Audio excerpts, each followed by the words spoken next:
no balls fall. You want good words? Data language. Talk real sports with a real man. Come after me! I'm a man! I'm 40! And now, here's the be-all, end-all, know-it-all of high school, college, and pro sports. Aaron Skinny Count with the Skinny on Sports. We're talking about practice, man. I'm the MVP. Good Rother Brothers Monday out there, Western Oklahoma. Welcome to the Skinny on Sports.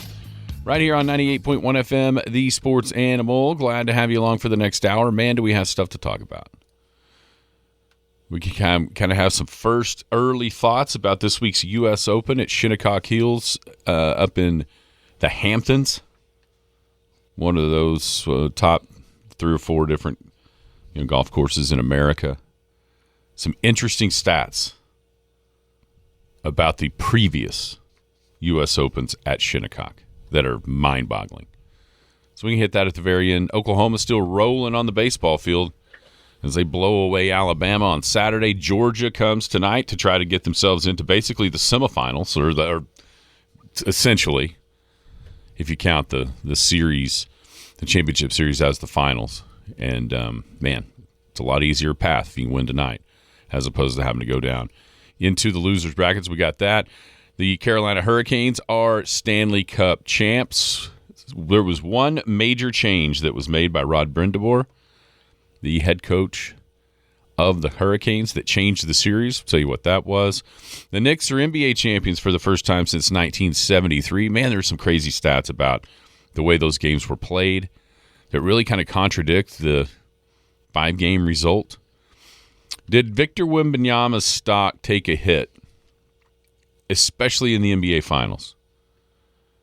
And then Jalen Brunson with an all-time NBA Finals performance to close it out there in Game 5. And then, how was your weekend? How was everybody's weekend? I had a meal this weekend, Jared, that I should have more often. Oh, I'm anxious to hear about this. I should have it more often. And maybe, I think what I ate on Friday, I could eat once a week. Yeah? But it's something that I just don't eat very often. And, man, it's good every time. And I always think, golly, why don't I eat that more often? I had a meal from a restaurant that is kind of near and dear to a lot of Elk Cityans' hearts. Oh, really? Do you have one of those that when you eat it, you're like, God, we should have that more often? Yeah, actually, last night we made something on the Black Stone. Most of us got rain. My pool's finally clean, Jared. I can see the bottom of the deep end. Yeah? It's been a long battle here. We had it clear a couple weeks ago, and then it rained a little bit, and then it's just been a little bit of a mess. But, I mean, it is clear as day, which is nice. 225-9698 is the phone or the text line. That is 225-9698. Give us a call, shoot us a text. We can talk about any of those things, whatever else might be on your mind. Feel free to chime right in at 225-9698. If you're going to be outside the listening area, a couple ways to stay in touch with the show. Log on to kadsam.com or download the app. The app's got it all. Radio, Penny News, brand new edition of the Penny News. Hit the website. We'll hit the website tomorrow night at midnight. Go check out this week's Penny News on thepennynews.com or go pick up a free copy of this week's Penny News before we get a new one out later on in the week. PlayItLive.net. Lots of baseball and softball out there at the Fiveplex, Ackley Park this week. This last weekend. Also, we got state tournaments coming up on the softball side. Regionals for baseball next week, I think. Or maybe this week. Yeah, state's always the 4th of July weekend. State is the weekend before 4th of July now. After the softball, the baseball's after the softball. Yeah, yes. Baseball's always right before 4th of July. Yes, I got some teams. You want to know some teams? I haven't. Going to be in the area or be here? I guess in Elk City. For I got both. Baseball regional in Elk City, Navajo, Granite, Lukiva Sickles, Elk City Dirty Birds, Woodward Rangers, Alva, Burns Flat, Dill City, and Arapahoe Butler. So a lot of local flair right there in this region. A lot of them. And then the 12U state softball tournament also this weekend, like we said, Blackwell, Weatherford, Peaches. I think what's his name? from Elk City, coaches that team. Tori? I forget his name. Dang it. You would tell me. I think Roper. I think. Is she not too old? I don't know. I know the Weatherford Peaches. I think they've kind of always been about the same age as my kid, as Katie. So I don't know. You might have to shoot a text out. Hydro Weekly, Arapahoe Butler, Anadarko, Moreland, Shattuck, Elk City Rumble Ponies, Shine Raiden Spikes, Sayre, Okmulgee, and Drumright. That's all coming here to Elk City. So, yeah, you can watch that on Play It Live. Still working to confirm the Clinton cameras. I clicked on them earlier, and they were offline, so I don't know if they'll be online. Right. But the 8U's over at Clinton, and, of course, 10U's over at Weatherford. That's right. That is exactly right. It's the end of the week. Coming up this week. Okay, so, actually, I really should have texted you Friday, but I didn't. I didn't think about it until we were... Well, dang it, man. I was in Canute. You text me Saturday. Yeah. I was watching the game. And I was in Canute Friday. Yeah, what was I doing Friday? I can't remember. My day's been a blur. This weekend's been busy for me. But what were you doing? I was invited to a fish fry. Hey, now, come on. You left me out of a fish fry. Fish fry. Come on, man. Fish fry at Will's. He had caught the crappie. It was even the best fish you could eat. And I just, when you have fried fish. Oh, I mowed the lawn Friday. That's what I don't have fried fish very often, and that's a sad thing. Because every time I have fried fish, I'm like, we got to have more fried fish in my life. Especially when it's crappie. Yeah. Thank you, South Clinton Lake, for supplying the crappie for Will to catch and then feed me with. Lake is full, by the way. Oh. Yeah, no, yeah. So good. I'm okay, bud. I'll remember that. So good. Thanks, Will. Appreciate it. Here's the deal. There wasn't enough fish. We had like 4 teenagers over there. Was there refreshments? There was. The 4 teenagers mowed down the fish.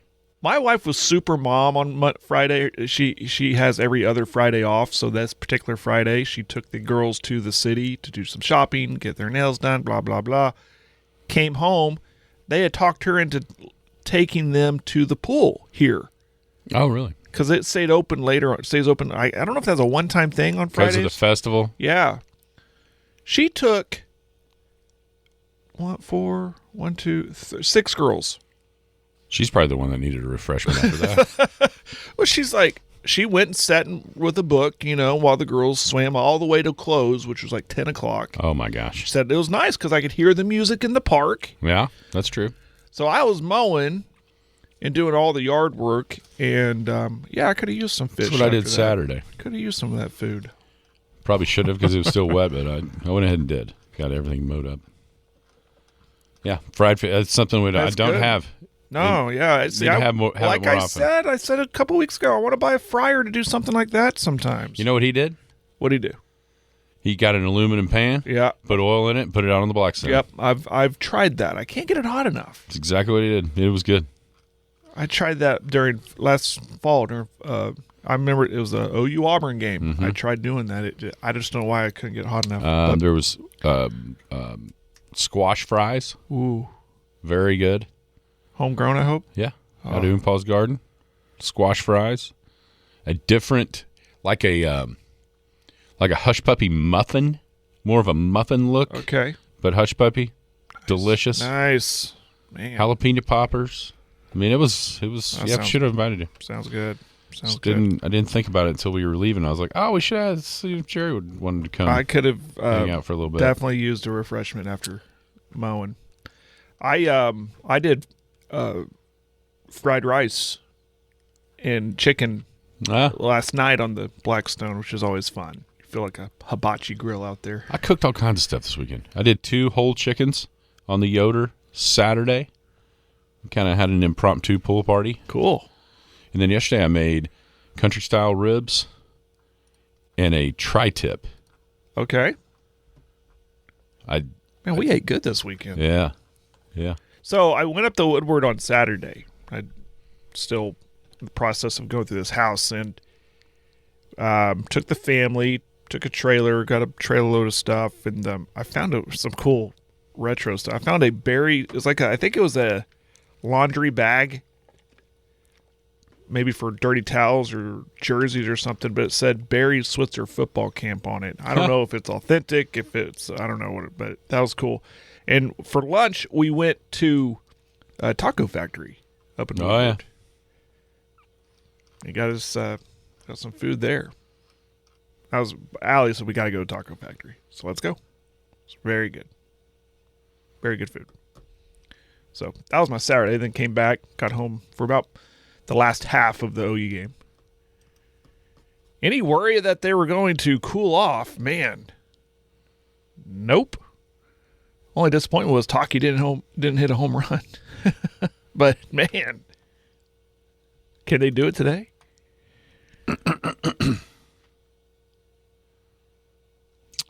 We'll see. Georgia was awful impressive as well against Texas, but yeah, I mean, there's no reason why Oklahoma can't. They're rolling, definitely rolling. How about? I didn't put this on the rundown.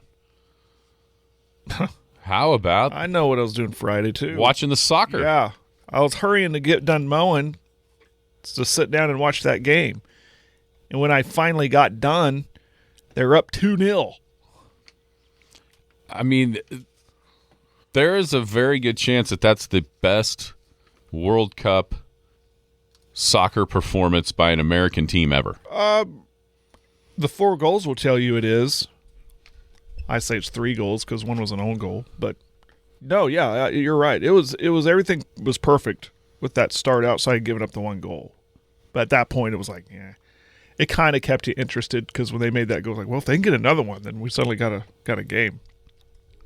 But they slammed the door shut with that late goal in the second half, towards the end of in stoppage time. No, it's and we were texting about it. We're like, is this the best? I had to Google it up and see any better game. That's it, right? Because the best that they've done is 3 goals in the World Cup. They did it like 3 times. Yeah, and poor Paraguay has been once against Paraguay, and now they have surpassed that. Speaking of staying hot, hopefully they can stay hot up in Seattle on Friday. And they are the favorite, according to Vegas, against Australia. Yeah. Now there's a question of health. Yeah, Pulisic. I mean, he was awesome. He never scored, but he was controlled. Oh my gosh. Didn't play in the second half though. Yeah. And I don't know. Hopefully that was more precautionary because it was 3-0. The sideline reporter kept saying he at one point looked up at family or friends and said, "I'm okay." Mm-hmm. So it might have been precautionary when they were already up, like you said. Yeah. And that was awesome. Yeah. They were absolutely awesome. That's not something that you get to say very often about U.S. men's soccer is that they were awesome, but boy, they were on Friday. Did we overlook them, or are we just going off of past experience with how America has approached soccer and we're like, well, we're just going to be let down again? Or are they truly prepared? You know, I heard T-Bag talking about this earlier, that last year, the last World Cup in 2022 was one of the youngest teams ever by anybody, not just the U.S., and that this was kind of the one that they'd always sort of pointed towards as the youth get some experience. So maybe I think for most people, of course it's okay. It's the World Cup and it's U.S. soccer. What expectation could there possibly be? Yeah, because of the past experience. At some point, Charlie Brown, Lucy pulls the football away from you every time, and until you see it, I don't think anybody's believe it, or most people won't believe it. But man, that was and Paraguay.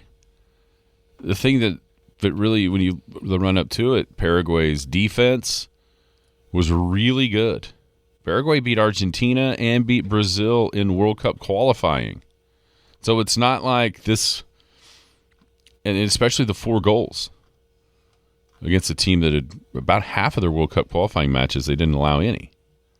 So that, I think that was really impressive. Now, it would be just like U.S. Soccer to lose on Friday to Australia, and then all the positive momentum will just be going here right down the drain. But we'll see if this is different, because if they are, they'll come away with another win, and then that'll pretty well seal up the group, and yeah, a lot of good stuff. Lot of good stuff from Friday, no doubt about it. So they play noon this coming. No, I'm sorry, 2 2:00 our time. Yeah, it'll be noon my time. I was thinking about where will I be. I'm going to be in Vegas, and hopefully in front of a TV at noon, and checking out that game with a good crowd. That'd be fun. I think one thing that's come out of this that people are, and maybe it's because it's in America, the World Cup is in America. Maybe it's not. But true soccer fans, what's irritating them? Hydration break? Yes. I liked it. You know why? Because I could get up and rehydrate. Yeah. Well, I can go to the bathroom. They're mad for a couple of reasons. One, they think it's weak. And two, they see the writing on the wall. Because this is, well, for one, money, and it's pure capitalism to be able to sponsor the hydration break in both quarters. But you know what else it does? It makes it a 4-quarter game instead of just two halves. It breaks the halves up into quarters, basically, or into halves, so quarters. And so that's irritating some of the true call the president European soccer fans. Call the president of FIFA and file your complaint. Meanwhile, his feet are up on the desk counting money while he's smoking a cigar. He doesn't care. Nah. How about that? I mean, we'd mentioned Freddie, the German guy on Twitter. Yeah. Have you seen his weekend? Yeah. So J.J. Watt hooked him up, I guess, with a really nice hotel room. You know what he's doing? Did you see? He's coming here to Oklahoma City to watch Ella Langley. Yeah, on Thursday. She's on the Zoo Amp. Yes, on Thursday, and gets to meet her. He said. Oh man, I hope she brings him up on stage. It's crazy. Gives him that American experience. He got to go through the Superdome in New Orleans. He got to go through the Pelican stuff. He was at Baton Rouge, at Tiger Stadium. It's crazy how Freddie has become the celebrity of the whole World Cup at the moment. Well, it's cool because it represents, I think it's an opportunity, and this is actually kind of cool with the World Cup being in America, is that the other people like from Europe and down south or all over the world are coming to America with this preconceived notion of what they see on the news and their opinion of America. And they get here and they're like, wait a minute. These people are good. These people are nice. Check this out. This is really cool. So I think that it's in a weird way kind of healing the world and maybe taking away that, because all you hear on the news is about America bad, Trump bad, because that's what they want you to hear. You know, they can get their own opinion and he's going through the perfect route because, I mean, people down in the South are really nice and open and inviting and accommodating, and clearly for everything that he's gotten. And I think it's really cool that he can use the social media platform to show everybody, hey, look, this is really cool. Here's what I think. Elsa, there's a few other ones. Mm-hmm, yeah. And Freddie. Yeah. Let's just keep them here and send the ones that don't like this country that live here. We'll make a clean trade. Straight up trade. Just make a trade. Yeah. See you, bye. Yeah. Yeah, that's the funny. That is kind of the funny part of all this. Is it's entertaining. It's fun to read, but at the same time, it's also like it just goes to show. I mean, I saw Christine Brennan, she's been a sports journalist for years, and like baffled at the fact that there was Southern hospitality. It's like. Have you just been up in your own echo chamber of New York and Washington, D.C. and never spent any time in the South? You left your cubicle? Right. You just, again, preconceived notions of what you think it's like. But what's crazy is that is a preconceived notion of Southern hospitality. She's not believe the ones that are positive for America. Right. I mean, how have you never been to any sporting event in the South? She is a writer for CNN now. She was with one of the big papers up there forever. Yeah. But it's just like, come on. Yeah, she doesn't want to know. That's correct. They don't want to believe that. And don't bother experiencing it to figure out that it is that way. But no, World Cup looks to be a smashing success so far. That game yesterday, was it yesterday? Yeah. Japan and the Netherlands. Man, that was a good game. That second half especially was awesome. Did you see the crowd outside for the Netherlands? Oh, yeah. I thought it was like fake. I mean, I had to. Like AI? I thought that's clearly AI. It wasn't. That was amazing. Yeah. Yep, it's been very good. It's been very good so far. This World Cup is going and going. No, it has my interest. It clearly helps when USA is when they won that game. But now, I'll tell you this. I mean, I got more interest in the World Series right now than I do, because if a World Series game is on, it's on in my house. But if it's not and there's nothing else on, I'm finding a game. I'm finding what World Cup game is on, and I'll turn it on.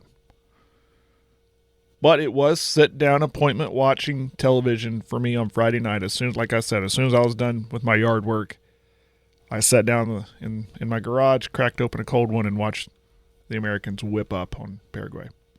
And I will hopefully be able to watch on Friday afternoon. Yeah. Continue to roll against Australia. We just thought Scott was fired up last Friday. After that performance, I guarantee you he's going to be fired all the way Coming here with this up. chest painted, He with might. a scarf on. He might have. It's an afternoon game, so you need to be a little bit more fired, like game time ready. There's no telling. I mean, I had those crazy socks on last week. I have a feeling it's going to be more than that this week. It's going to escalate each week. Each week. Oh, that's He's going to be dressed up like Uncle Sam. Yeah. Have the George Washington costume on or something. If the U.S. beats Australia before the turkey match. I hope that's the case. Oh, I do too. I certainly do. Yeah, it's good stuff. I was thinking of him a lot on Friday night when that game was happening. I bet he is on cloud 9 right now. And we were kind of going back and forth in text about it too with him. Good stuff. It was indeed. Very, very good stuff. All right, when we come back, Rother Brothers Monday, we'll hit the NBA Finals. New York Knicks are the champs. 98.1 FM, the Sports Animal. Rother Brothers Equipment in Clinton is now hiring well-qualified service technicians. If you have 2 or more years of experience repairing heavy agricultural equipment, strong troubleshooting skills, and the ability to read hydraulic and electrical schematics, this could be a great fit for you. Benefits include 401k with profit sharing, 100% employee-paid health insurance with eye and dental, paid vacation, holidays, uniforms, and paid service training. This is a great earnings opportunity for qualified candidates. Apply in person at Highway 183 North in Clinton, Oklahoma. Rother Brothers Equipment. The Skinny on Sports. Yeah! Coming on, yeah! Welcome back. Skinny on Sports, 98.1 FM, the Sports Animal, hanging out here on the Rother Brothers Monday. Big thank you to the friends at Rother Brothers, Highway 183, just north of Clinton. Rother Brothers offers a variety of agricultural and outdoor power equipment that is second to none. In all the great state of Oklahoma, not a friendlier or more knowledgeable staff than the one at Rother Brothers. They're happy to help you find the perfect piece of equipment or the parts that you've been looking for. Case IH, Polaris, Rhino, Dixie Chopper, mowers. I mean, they've got all of it. And they also have Yoder smokers, Yoder pellet grills. That's what I used a bunch this weekend. Go check them out. Highway 183, just north of Clinton. That's Rother Brothers.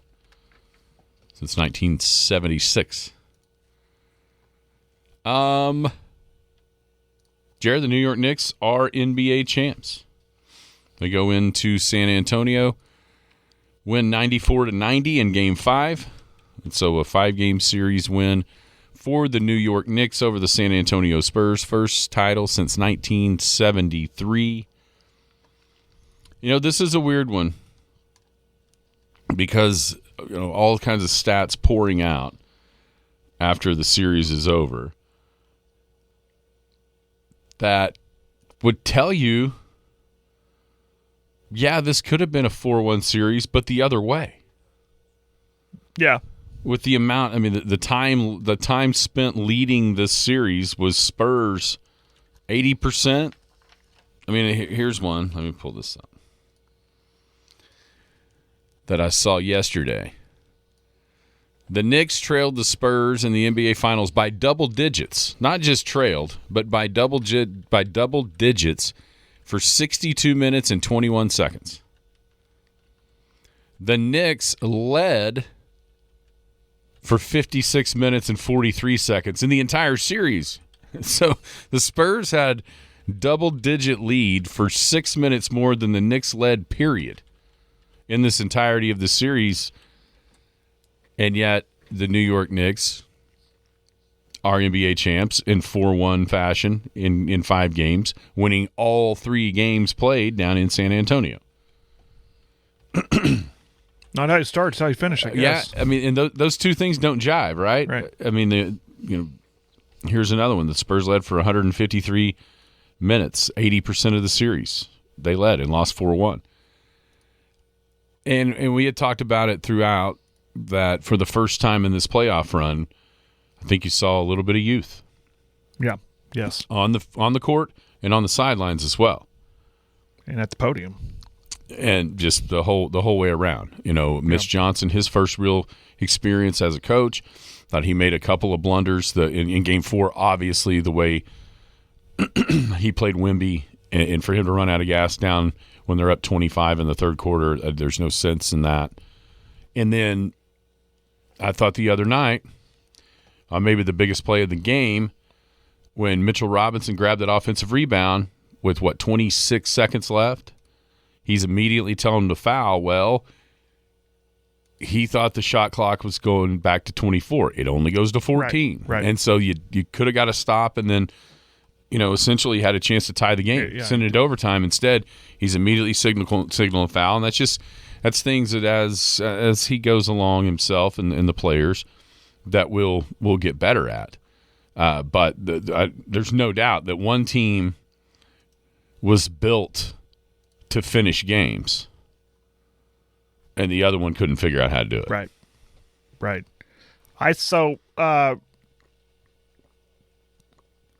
The youth thing's a thing, I think, with the Spurs and everything that you said.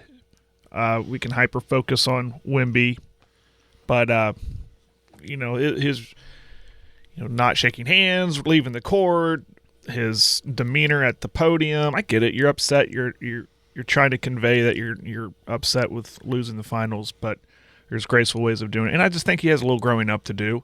And I said it as soon as that game was over. I've been saying it since the beginning of this series. If the Spurs lose this series, they're probably going to come back hungry and will probably be the betting favorite to win it all next season. Not right now. Not right now? I thought they were, then the Thunder, then the Knicks. Thunder. Still the Thunder? That ESPN article I read must have been wrong. Yeah. Well, it probably depends on where you look. Yeah. I guarantee you can find somebody to tell you about any of those 3. That way you can write that article. So my point is, we've seen this in the history of the NBA. LeBron didn't come out of the gate winning titles. It took him a little bit. It took some help and going down to Miami. But once he figured out how to be a champion, how to win, he won some. So you've seen this pattern. So I'm just heads up, NBA, because the Spurs aren't going anywhere because they lost 5 in 5 games. They will come back probably a little bit, going back to the tape and come back, you'd think, a little bit more mature from their leader in Wemby, and they're going to be right there at the top. So that was my only thing about it. Like, I kind of wish they hadn't lost because now they're going to be very, very determined next season. And then locally, I mean, with our rooting interest in the Thunder, I always keep going back about the health with the Thunder. What would the outcome would have been if it was the Thunder Knicks finals? I don't know, but congratulations to the Knicks. They definitely deserved it. What's really cool is with those stats that you said, that showed me that they know how to win. They know how to always stick in it clearly in Game 4. And be a champion. And so they definitely deserve it with how they played. It's crazy to see New York Knicks as the world champion, first time in, 50-something years. So it was really cool. It's really cool to see. And really gratifying to see the Spurs lose. I mean, I'll just be selfish and say it. I don't know if the league or what's going to do about what or whoever is going to do about Wemby. I don't know. Did you have a problem with how he played, the physicality, how he played it? Getting underneath Brunson on one shot. And you're seeing all the compilation of videos through this playoff run of his quote-unquote dirty antics. Do you have a problem with that, or is it just basketball? No, it's not basketball. It's not basketball at all. I mean, does he get mauled at times? 1,000,000%. But, I went back to in Game 4. Everybody was worried about, different things. Jalen Brunson got called for a flagrant foul for getting up underneath Julian Champagnie. And it happened to Victor Wembanyama did the same thing to Josh Hart in the corner, and nobody said a word. He looked down the other night, looked down to see where Brunson was going to land and stuck his foot right there. You saw him look, yeah. And he's so arrogant. The whole franchise, man, you'd have thought that they were 3-time defending champs, the way they talked, the way they acted, instead of a young team that had never been there. Yeah, I got a problem with it. And the major problem is, let's really talk about this. It's easy for people to say right now, if San Antonio would have won that game, the NBA would have went back and issued a flagrant foul on that play with Brunson. Oh, yeah? They're going to issue that flagrant foul and get him suspended for the next game that would be coming up, tomorrow night? Yeah. Really? You believe that with everything we saw this postseason? And it is obvious to anybody paying attention that the NBA has hitched its wagon to Victor Wembanyama as the face of the league. And I don't have a problem with that. I don't blame him. Wouldn't you? The 7'6" alien that's 22? Yeah, that seems like as good a guy as anybody. Perfect timing. Don't know what LeBron's future is going to look like. They need that guy. Well, it's like golf. Who's going to be the guy when Tiger's gone? Well, they haven't figured that out yet. Right. NBA's got it figured out how they want it, but that doesn't mean that he just gets to run roughshod over everything and everybody. And kudos to the Knicks for standing up. It was so disappointing with the Thunder when Carter Bryant ran over Shea twice in Game 6 and nobody did anything. Mitchell Robinson shot Wemby in the neck with an elbow. At least to let them know you're not going to get away with mauling us. So yeah, it's just I don't know that he bought into it. I think he always just is this. You can kind of tell he hasn't had much adversity in his life on the basketball court, right? And that's not a surprise to anybody. Look at him with the skill that he's got and the size. Who's going to give him any adversity? But this was some. And I know it's easy for everybody to say, "Oh yeah, they'll be back." Well, you know who else is going to be back? Over and over and over and over. The first Thunder. Yep. And you know who never got back? Them. So yeah, it looks inevitable. And that's what people thought about, 24-1 start for Oklahoma City this year. There's so many things can happen. And that's you where don't know who's going to get hurt. You don't know. I think it was one of the Morning Animals said it, and I've seen it said ever since that series ended on Saturday night was, if the league's not going to address it, the players will. And that's what I've been saying. Like, you're going to get somebody out there that's just going to be headhunting him. If you're going to get physical with my guy, I'm going to get physical with you. You're going to play dirty. I'm going to start throwing elbows too. I would look out if I'm him and keep it, and that could affect his game. Try constantly wondering who's going to be seeking me out tonight. Be a Christmas Day game, world's watching. I don't know, but Spurs will be right there, and you're right, Thunder's going to be right there too. Now here we are in the off season. We're less than 2 weeks away from the draft. typically a lot of moves trade-wise are made before the draft, not after, maybe even on draft night. There's every time my phone buzzes and I see the Thunder logo, I'm going, okay, here it is. What's going to happen? Who do we do? What do we do? Who do we move? Yeah, a lot of times it has to happen before. It's not like the NFL where they trade picks. They got to pick a guy and trade. It's so stupid. It is dumb. And that needs to be changed whenever the CBA comes back up, just for just common sense sake while you're watching it. People are like, oh, Dallas didn't draft Luka. Mm-hmm. Yeah, well, I know what you're saying, but right. It's silly. The Knicks, incredible that they were able to do what they did after starting out even this playoff run down 2-1 to Atlanta in the first round and lose one game from there to just dominate, just absolutely dominated for the rest of the playoff run. I think you saw a team that knew exactly what they were trying to do, a more veteran team that wasn't as concerned with how the game was played, but was totally concerned with how the game ended. And for better or worse, they were going to go down at the end of the last 3 or 4 minutes. They were going as Jalen Brunson was going to take them, and nobody cared. They were there to offensive rebound in case he missed. They totally understood what the goal was, whether or not you agreed with it or not. That's how they were going to play.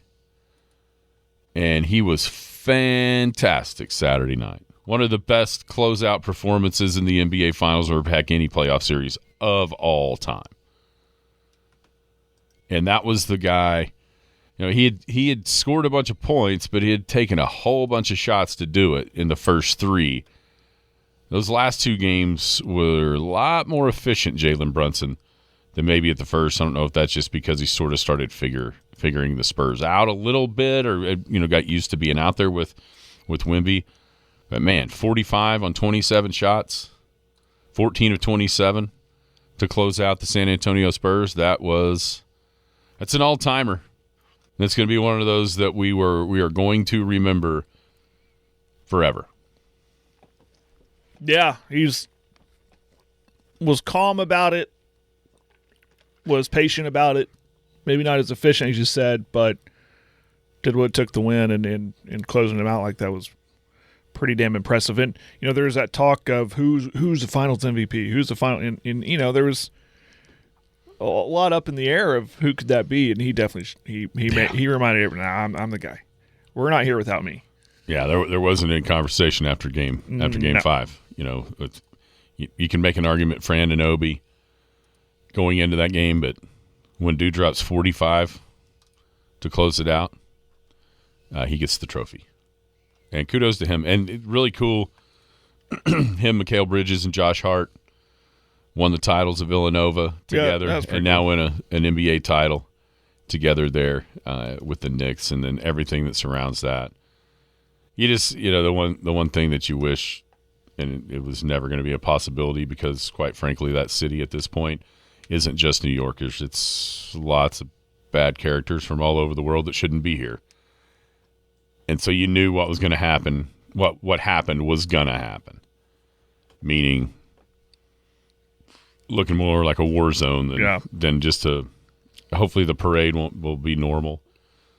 And so that's really the only thing that's just, and you knew it was going to happen. So it almost doesn't even like sour it, because everyone knew that the jackwagons were going to try to do something stupid. Yeah, and they did. People just look for a reason to flip cars and burn them and loot and whatever.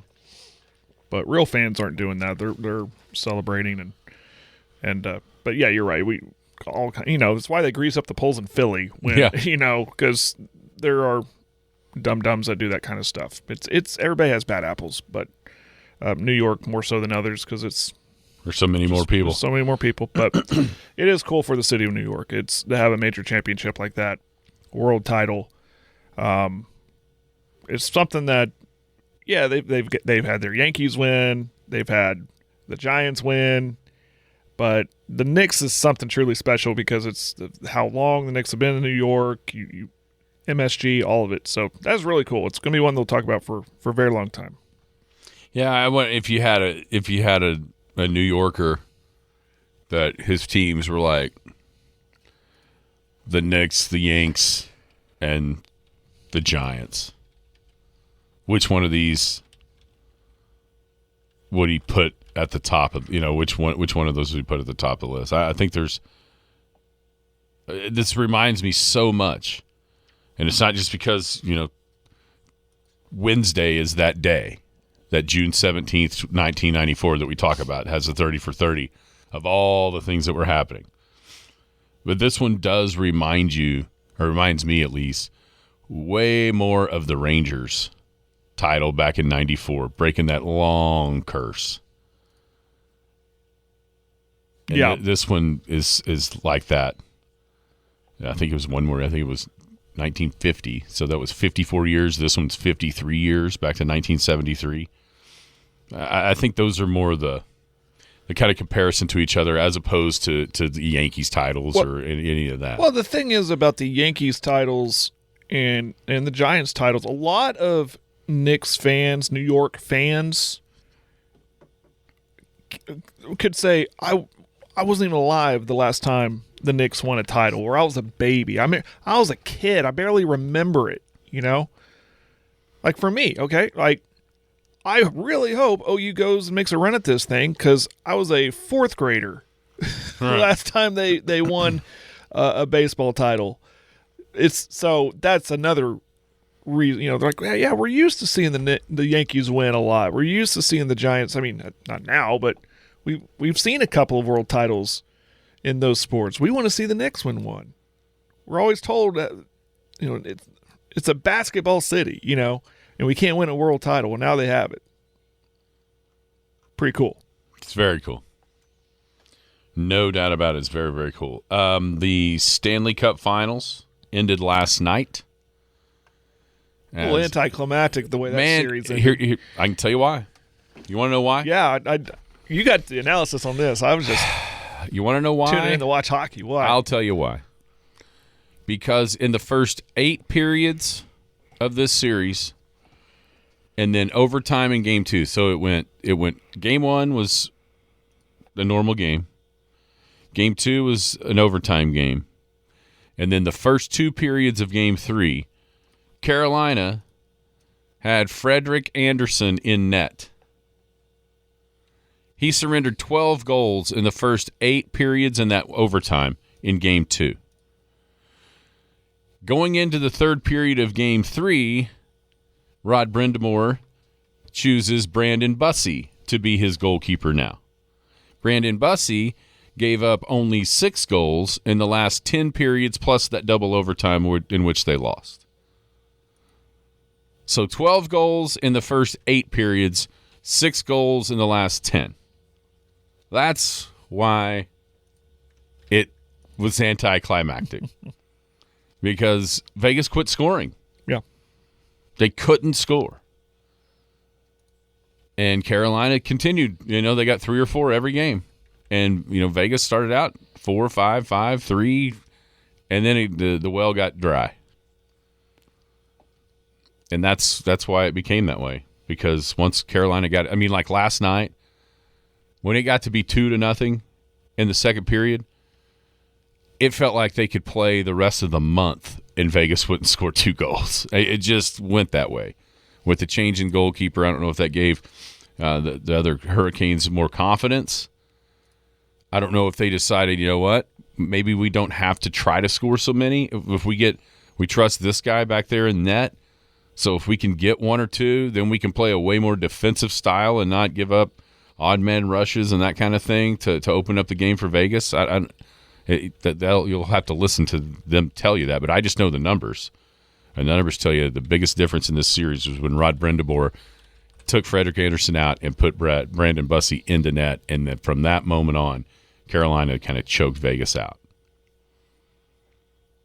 And it's too bad because it was a lot more fun when they had the other guy in there because it was up and down, up and down. Carter Hart finally didn't give up 4 goals in a game, even though he surrendered 3 with the Vegas keeper. So he'd been kind of on a dubious list of bad goalkeeping in the NBA Finals. NHL Finals, Stanley Cup Finals anyway. And the drought continues for Canada. Still, 1993. We knew that was it was inevitable, Right. obviously, but 33 years, yeah. Can you name the team, the last team that won it? Yeah, Montreal Canadiens, Okay. 1993. There you Beat go. the great one, Wayne Gretzky. Let me see if I took a snapshot of this. So the Knicks, golly, I don't think I did. The Knicks broke that long streak. Do you know? You know what else they did? You know what else the Knicks did? No. They became the 5th NBA champ since 1980 to not follow Phil Jackson's 40-20 rule, which means win 40 before you lose 20 in the regular season. It was only this year. It was Detroit, Oklahoma City, and San Antonio. I hope that with that stat and I hope this isn't like over time people go back and go, well, the Knicks just got hot at the right time. You know what I mean? But there's always that. Like last year it was, well, injuries kind of helped pave the path for the Thunder to win it all. Or San Antonio got to the finals because Oklahoma City was injured. But the only reason Knicks won it because they got hot at the right time. Well, who cares? They won it. No one remembers all that. All they remember is getting the shirt, hoisting the Larry O'Brien, putting the hat on, popping the champagne. And it just goes to show you. I mean, your team gets in the playoffs. Get hot. Get hot. The kind of detrimental argument right now, you know what it is? Every team the Knicks play outside of Atlanta, obviously, because that was the first series. Every other team they played came off a 7-game series. Okay. See what I'm saying? Yeah. So that's kind of the Knicks got lucky there. They played a tired team. Here's the question. Teams. The Knicks weren't at the top of this list. But do you know who has the longest championship drought in North American sports? The 4 majors. NFL, Major League Baseball, NBA, and the NHL. Cleveland Browns. No. Sacramento Kings. Closer. I'll tell you when we come back with the break. It's a good one. Rother Brothers, Monday right here on the Skinny on Sports. Rother Brothers Equipment in Clinton is now hiring well-qualified service technicians. If you have 2 or more years of experience repairing heavy agricultural equipment, strong troubleshooting skills, and the ability to read hydraulic and electrical schematics, this could be a great fit for you. Benefits include 401k with profit sharing, 100% employee-paid health insurance with eye and dental, paid vacation, holidays, uniforms, and paid service training. This is a great earnings opportunity for qualified candidates. Apply in person at Highway 183 North in Clinton, Oklahoma. Rother Brothers Equipment. If you can dodge a wrench, you can dodge a ball. The Skinny on Sports. Welcome back to Skinny on Sports, wrapping up a Rother Brothers Monday. Thinking of Mike and the gang at Rother Brothers, Highway 183 just north of Clinton. Also, a big thinking of G&E Elite Exteriors. Whether it's your home, business, middle of the night, roofing emergency, G&E Elite Exteriors has you covered. Free inspections, full roof replacements, help with insurance claim. They're fully licensed, insured, and ready to go 24/7. Visit Adrian Jackson at GE Elite Exteriors today, 405-549-5854. All right, any guesses? Longest drought. Okay, here's the deal. There are franchises that have never won titles. Right. That's not what you're asking us. You're asking us who's won a title and has not won one since. What's the longest drought? That's right. I mean, your mind immediately goes to just traditionally bad franchises. So you said Sacramento's Kings. They haven't won in 75 years. They won in 1951 as the Rochester Royals. Wow. So there's a longer drought than There's two. There's a tie here. Tie here. One in football, one in baseball.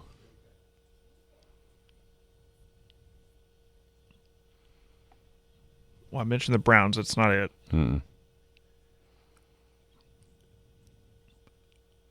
Oilers / Titans. I don't know. We'll be here all day. What is it? The Arizona Cardinals. Okay. They last won as the Chicago Cardinals in 1947, 78 years. In baseball, the Cleveland Guardians. Last one in 1948, 78 years. You know who holds the all-time record for longest drought in North American sports? No. The Cubs. 108 years. I should have known that because they beat Cleveland to win it all. That's right. Yeah. Somebody was snapping a long streak in 2016. Turned out to be the Cubs. Right. Do I need to check someone's doing Tradio or? Sam's here. I haven't seen Sam yet. I might. Saw Nathan. All right, so we got Sooners tonight. 6 o'clock against Georgia up in Omaha. Winner goes. It really puts themselves in the driver's seat alongside North Carolina and the other side. Sooners in Georgia. The elimination game in the afternoon is Alabama versus Texas. So the winner of that one will play the loser of OU in Georgia. The winner of OU Georgia will have to get beaten twice on Wednesday in order to not make the championship series. So big game tonight for Oklahoma. They just keep on rolling. If you're worried about the layoff, few days layoff in between the super regional beatdown of Kansas and starting the World Series on Saturday, don't worry. It's 9-0. Just whipped them. Rager is awesome on the mound. Pay him. Keep him here. Yeah, just a freshman. I mean, he's been unbelievable in the postseason. As is basically every single Sooner. The way that they figured this out and really it's your day when even a rolled ankle can't prevent the team's leading home run hitter to go yard. What a cool scene that was. Yeah, they showed that stat. First 31 games of the year, LeChance didn't have a home run. In the last 29, he's hit 16. Yeah.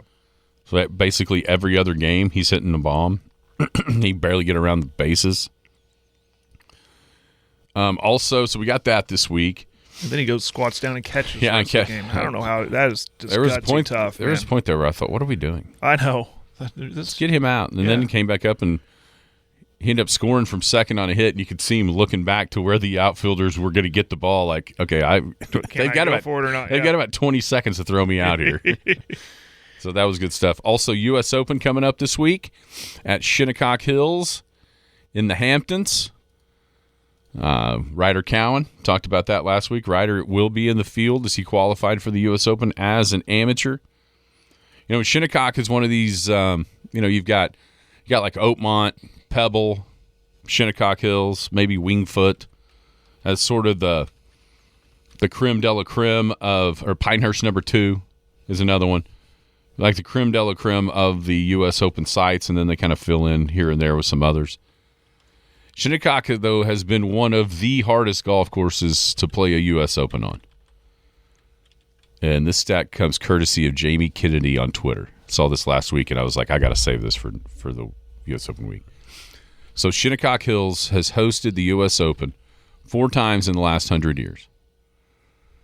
So in those playings of those 4 U.S. Opens, a total of 520 different players have played in the U.S. Open at Shinnecock Hills. Okay? How many do you think finished even par or better out of 520? Out of 520? Mm-hmm. Yeah, it's going to be low, so 25. How about 3? Oh, my gosh. Wow. Raymond Floyd in 1986 was the only player to finish under par. They played there, so that was 86. They played, what was Corey Pavin year? 1994, 1995. Corey Pavin was winner at Shinnecock, so he didn't finish even par or better. Nobody did. 2004, there were 2. Retief Goosen, who won, and Phil Mickelson, who was second. And then they've held the U.S. Open. Well, Brooks Koepka won last time. just a few years ago. There might have been no, that would have been the only ones. And nobody finished under par in that one. So 3 guys in 520 events, wow. 520 players in the 4 times Shinnecock hosted the U.S. Open in the last 100 years. Only 3 guys have finished up under par. So, good luck, everybody. It's going to be fun. Yeah. If you want to see carnage, you want to see the best players in golf struggle. I have heard they haven't had like the official, like pre-tournament press conferences yet. I'm sure that'll all start today. Uh-huh. But I have heard, at different tournaments where you've, guys have been asked about going. Have you been up there yet to see it and da-da-da. I have heard some of them say they think the winning score will be under par this time. So I don't know what they attribute that to, but it's out there. I mean, it's on, it's the Hamptons, and there's winds come off the water. It can get tough. Almost a British Open in a U.S. Open's body can break out there at Shinnecock Hills because of the nature of the golf course is kind of it's more linksy looking. Very, very, very few trees. So it's going to be fun. Gotta get pairings tomorrow, probably. So we'll figure out when Ryder plays. We're going to do our top 3 dark horse. Okay, we got to do that Wednesday. Or I can text it to you. Whatever. No, we always do it Wednesday. Yeah, you're right, because it starts Thursday morning. That's right. Yeah, we'll do it Wednesday. Yep. Okay. All right, big day for OU. I think what's 6 o'clock. 6 o'clock. Texas, Alabama this afternoon. That's 1 o'clock. Roll Tide. It's an all SEC affair today. It definitely is that. Pretty cool. Skinny on Sports wrapping up a Brother Brothers Monday. You've been listening to the Skinny on Sports podcast with Aaron Cow. Be sure to hit that subscribe button to get alerts of when the latest podcast is available. Thanks for listening. That ball is blistered to right. Way